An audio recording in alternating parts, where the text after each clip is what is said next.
Aquesta derrota contra l'Ontinyent en la jornada inaugural va suposar que durant moltes setmanes el Llagostera fos el cuer de segona B.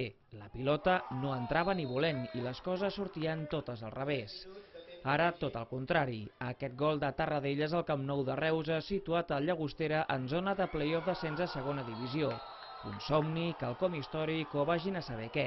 El que sí és segur és que la classificació no enganya i és digna de ser guardada, mirada i remirada. I avui haurem de fer una foto en el teletext, no? A la classificació, perquè és una cosa per nosaltres històrica. Jo l'he guardat a casa, la tinc guardada, sí. En el diari l'he retallat i la tinc a casa guardada.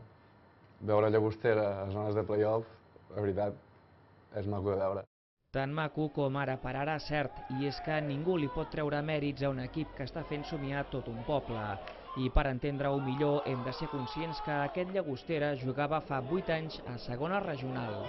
En 7 temporades el club va pujar a primera, després a preferent i un cop a primera catalana com una bala a tercera fins plantar-se a segona B. Molt esforç i treball de formigueta que, si bé justifica el fer volar coloms, també explica que el vestidor s'ho miri amb cautela. El nostre objectiu no era estar aquí dalt, ara ens trobem que estem aquí. Quan quedin 4 o 5 partits, si estem allà farem un pensament, però de moment hem de tocar de peus a terra. I no confiar-se en excés.